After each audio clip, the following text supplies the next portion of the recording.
Right. ఈ work amendment changes, ఈ రివైజేషన్ యాక్ట్కి సంబంధించి రాబోయే జిహెచ్ఎంసీ ఎలక్షన్స్లో బీజేపీ పైన ఏ విధంగా దెబ్బ కొట్టబోతుంది? ఎందుకు అని అంటే ఈసారి మేయర్ పీఠం కైవసం చేసుకున్న దిశగా బీజేపీ ప్రయత్నాలు చేస్తుందంటున్నారు. ఈసారి మాదే మేయర్ అంటారు. ఈసారి ఖచ్చితంగా ఓడిపోవడానికి ఛాన్స్ లేదు, మేమే కొట్టబోతున్నాము హైదరాబాద్ గడ్డపై అంటారు కాషాయ జెండా.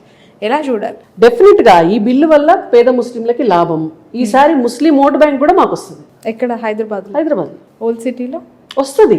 ఓల్డ్ సిటీలోనే కదా ఎక్కువ ముస్లిం సోదరులు ఉన్నది, వాళ్ళే మాకు ఓట్లు వేస్తారు. మీరు ఇన్ని చేంజెస్ చేసినప్పుడు మన ఎంపీ ఎలక్షన్స్ లోనే మీకు వచ్చిన రిజల్ట్ కనిపిస్తోంది, మాకు ఓటు బ్యాంక్ పెరిగింది కదా. మీరు ఒక విషయం గుర్తుపెట్టుకోండి, ఇప్పుడు సపోజ్ నాన్ ముస్లిం కాన్స్టిట్యున్సీస్ ఉన్నాయి, నాన్ ముస్లిమేతర ముస్లింల జనాభా తక్కువ ఉన్న నియోజకవర్గాలు ఉన్నాయి.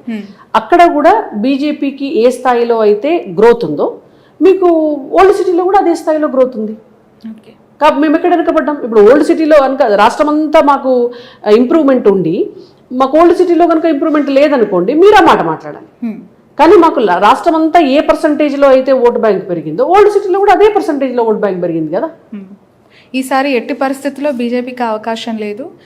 వెనకున్న బీఆర్ఎస్, ముందున్న కాంగ్రెస్ పార్టీ ఖచ్చితంగా యాక్టివ్ అయ్యి ఎంఐఎం జెండా, ఎంఐఎం మేయర్ సీట్ని కైవసం చేసుకోబోతుంది అనే వాళ్ళకి బీజేపీ నుంచి యాజ్ ఎ స్పోక్స్ పర్సన్గా మీ ఆన్సర్ ఏంటి? ఇప్పుడు వెనకున్న బీఆర్ఎస్, ముందున్న కాంగ్రెస్, ఇవి రెండు బూర్బుటాని దొంగలని వాళ్ళకి ముస్లింలకు కూడా అర్థమైంది. ఇవాళ వాళ్ళు కూడా ఎంఐఎం ఆధిపత్యం వల్ల మేము నష్టపోతున్నాం అనే దాంట్లో వాళ్ళు కూడా వచ్చినారు. ఇవాళ కామన్ పీపుల్ కూడా కాంగ్రెస్లో బీఆర్ఎస్లో ఉన్నటువంటి కార్యకర్తలకు కూడా ఇవాళ ఎంఐఎంను అడ్డం పెట్టుకొని వీళ్ళు ఇటువంటి రాజకీయాలు చేస్తున్నారు అనేటువంటిది అందరికీ అర్థమైంది. సో భారతీయ జనతా పార్టీ వస్తే నరేంద్ర మోడీ గారి నాయకత్వంలో భారతదేశం జరుగుతున్నటువంటి అభివృద్ధిని వాళ్ళు చూస్తున్నారు. ఇవాళ ఇక్కడ కూడా చూడండి మీరు, కిషన్ రెడ్డి గారి నాయకత్వంలో మేము 8 ఎమ్మెల్యే స్థానాలు, 8 ఎంపీ స్థానాలు, లేటెస్ట్గా రీసెంట్గా 2 ఎమ్మెల్సీస్, గతంలో సంజయ్ గారు ఉన్నప్పుడు ఒక ఎమ్మెల్సీ వచ్చింది. అప్పుడు మేము జిహెచ్ఎంసీలో అన్ని సీట్లు వచ్చినాయి, ఎవరు ఊహించకుండా దాదాపు ఫిగర్ టచ్ అవుతుందా? కాన్ఫిడెన్స్ మేము మేయర్ సీట్ ని కైవసం చేసుకోబోతున్నాం. బట్ రియాలిటీ అలా కనిపించట్లేదు ఆఫ్టర్ దిస్ అమెండ్మెంట్. లేలే, మీకు రియాలిటీ మొన్న 2 ఒక గ్రాడ్యుయేట్ ఎమ్మెల్సీ, ఒక టీచర్ ఎమ్మెల్సీ వస్తుందని ఎవరన్నా? మేము జిహెచ్ఎంసీ గురించే చెప్తున్నాను మీకు. మీరు చూడండి, రేపటి నాడు స్థానిక సంస్థల ఎమ్మెల్సీ కూడా హైదరాబాద్ మేము గెలిచినా మీరు ఆశ్చర్యపోవాల్సిన అవసరం లేదు. కానీ ఖచ్చితంగా గెలుస్తామని చెప్పట్లేదు. అంటే ఐఎమ్ నాట్ ఏ ఆస్ట్రాలజర్ కదా, అంటే మనం ఖచ్చితంగా గెలుస్తాం అనేది మనం చెప్పలేము ఎప్పుడు కూడా రాజకీయాల్లో. ఎవరు కూడా, ఈవెన్ మోడీ గారు పోటీ చేసినా, ఎవరు పోటీ చేసినా కూడా అది ప్రజల ఆశీర్వాదం. ఎందుకంటే ఈ స్థాయిలో చట్ట సవరణలు చేసుకుంటూ ఇంత పెద్ద సెన్సేషనలిజం తెరదీసిన పార్టీకి వన్ సైడెడ్ గా మద్దతు రావాలి, వస్తుందేమో, wait and see. Right. So okay, ఏం జరుగుతుంది? ఇంకా మరికొన్ని రోజుల్లో తమిళనాడు ఎలక్షన్స్ జరగబోతూ ఉన్నాయి. సౌత్లో బీజేపీ పాకవేయాలని ప్రయత్నాలు ఒకవైపు, అక్కడ అన్నమలై రిజైన్ని ఎలా చూడాలంటారు? చెప్పినారు కదా, వారు టర్మ్ అయిపోయింది కాబట్టి వారు రిజైన్ చేశారు. ఇప్పుడు భారతీయ జనతా పార్టీలో ఒక సిస్టమ్ ఉంటుంది, ఇది కుటుంబ పార్టీ కాదు.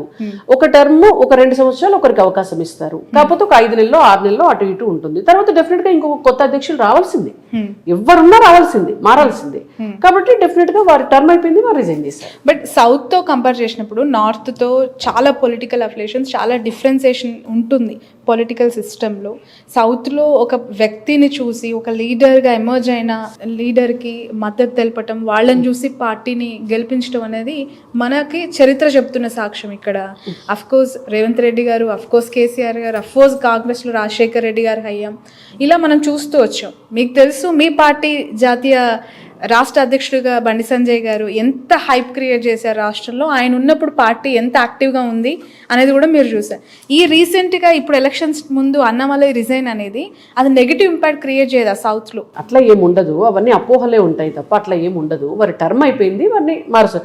ఇప్పుడు సంజయ్ గారిని మారిస్తే వారిని తీసుకుపోయి సెంట్రల్ మినిస్టర్ చేశారు. దేశానికి వారి సేవలను ఉపయోగించుకుంటున్నారు, అంతే కదా. ఇప్పుడు అన్నామలై గారిని వారి టర్మ్ అయిపోయింది, వారి సేవలు ఇంకో రకంగా. సంజయ్ గారు తెలంగాణ బీజేపీ అధికారంలోకి వచ్చేది పోయింది సంజయ్ గారు లేకపోవడం వల్ల అంటున్నారు.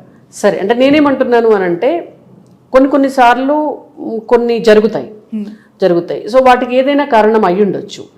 కానీ పార్టీ ఒక నిర్ణయం తీసుకున్న తర్వాత కార్యకర్తలుగా మేమందరము కూడా డెఫినెట్గా పార్టీ నిర్ణయానికి తలొగ్గి పనిచేయవలసింది. So how is about groupism in Telangana BJP?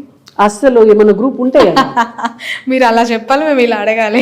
Open గా చెప్పండి. ఓపెన్ గా చెప్తున్నాను, ఏ గ్రూప్ లేదు. ఈటల గారి వర్గం, సంజయ్ గారి వర్గం, కిషన్ రెడ్డి గారి వర్గం, ఒకవైపు రాజాసింగ్ గారి అసంతృప్తి, అసమ్మతి ఆయన కొనసాగిస్తూనే ఉన్నారు. ఎక్కడ కట్టడి అవుతుంది? ఎవరు దాని సద్దు? అది స్వేచ్ఛ కదా, అది ప్రజాస్వామ్యం. అది కాంగ్రెస్ చెప్తుంది, బీజేపీకి కాదు. ఇప్పుడు బీజేపీలో కూడా ప్రజాస్వామ్యం ఉంటది. అసలు అత్యంత ఎక్కువ ప్రజాస్వామ్యం ఉన్నదే పార్టీయే మాది.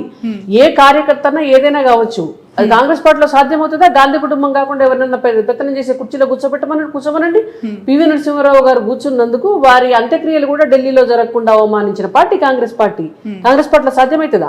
బీఆర్ఎస్ పార్టీలో కేసీఆర్, కేటీఆర్ కాకుండా వాళ్ళ కుర్చీల్లో రాష్ట్ర అధ్యక్షుడు, వాళ్ళ జాతీయ అధ్యక్షుడు, ఇప్పుడు జాతీయ పార్టీ కదా, వాళ్ళ జాతీయ అధ్యక్షుడు సీట్లో వేరే వాళ్ళని కూర్చోబెట్టమనండి. సాధ్యమవుతుందా? చేయొచ్చేమో వాళ్ళు. చేయమనండి చూద్దాం. కానీ బీజేపీ అట్లా కాదు.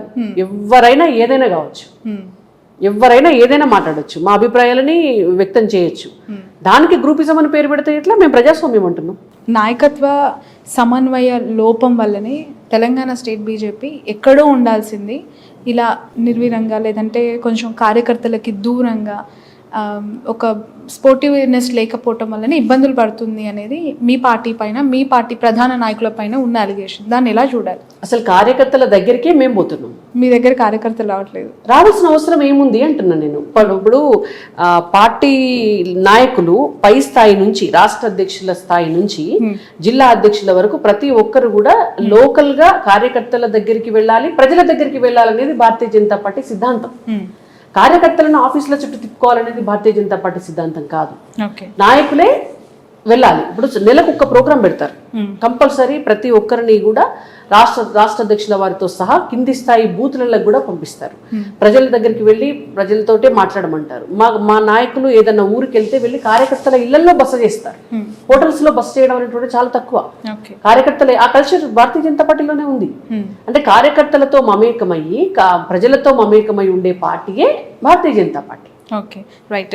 రాష్ట్రంలో సన్న బియ్యానికి సంబంధించి సరఫరా జరుగుతూ ఉన్నప్పుడు 37 రూపాయలు కేంద్రానికి మోదీ గారు ఫోటో పెట్టాలి అక్కడ అని సంజయ్ గారు లాంటి లీడర్ ఇంతకుముందు మాట్లాడిన మాట ఎందుకు జనాల్లోకి అంత పెద్ద ఎత్తున తీసుకెళ్ళలేకపోయారు? సంజయ్ గారు అన్న మాటని ఇక్కడున్న నాయకులు కావచ్చు, మీ యాడ్స్ కావచ్చు, ఆ దిశగా ఎందుకు వెళ్ళలేదంటే డెఫినెట్ గా చేస్తున్నాము. ఇవాళ కిషన్ రెడ్డి గారు కూడా పిలుపునియటం జరిగింది.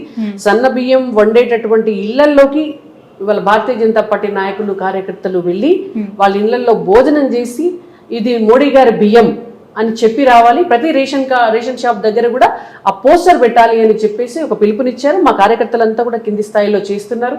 ప్రతి నియోజకవర్గంలో, ప్రతి రేషన్ షాప్ దగ్గర కూడా అవన్నీ కూడా యాక్టివ్ గా అవన్నీ కూడా జరుగుతున్నాయి. రైట్. ఫైనల్లీ రాణి రుద్రమ గారు ఓపెన్ గా ఒకటే క్వశ్చన్, దానికి స్ట్రైట్ ఆన్సర్ చేయాలి.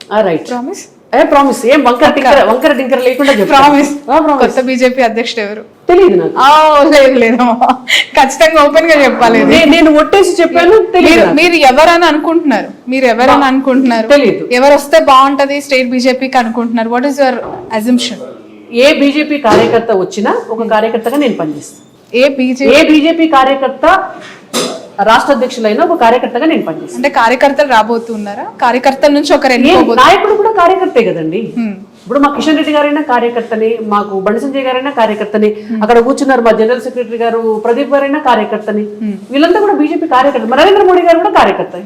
ఏ సామాజిక వర్గం నుంచి ఎవరైనా పర్వాలేదు, బీజేపీ కార్యకర్త ఎవరైనా పర్లేదు.